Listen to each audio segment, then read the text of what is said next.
Welcome back. We turn to business news now. The world is a much different place than it was at the turn of the century, thanks to globalization of economies and, more recently, Donald Trump's shocking November 8th election victory.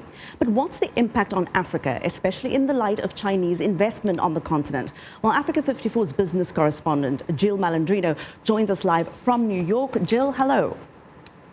Hi, good morning. So Trump's win and early actions are being perceived as a major blow to the advocates of globalization, many of whom have also been champions of increased foreign aid to and trade with developing countries with the aim of reducing poverty and promoting economic growth and development. In fact, one of President Obama's greatest legacies will be his policy on Africa and investment.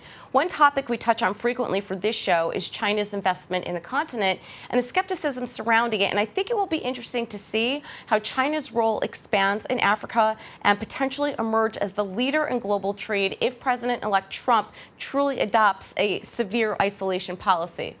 Speaking of China expanding in Africa, China is investing in nearly every African country. Why do you think then Africans remain so skeptical of Chinese investment? Well, China is now Africa's largest trading partner with a substantial aid and investment portfolio in virtually every country on the continent, as you mentioned.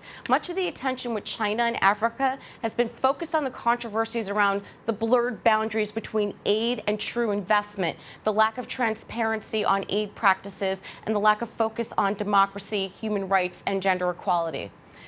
Jill, what is the difference between how Chinese versus Western aid is implemented?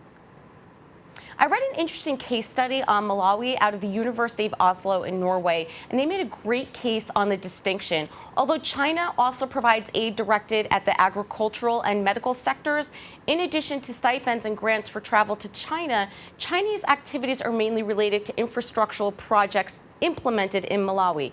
Now, Chinese neither support the Malawian government through budget support nor explicitly provide democratic consolidation or agendas. Therefore, Western donors often believe that their activities usefully complement those of China and Malawi.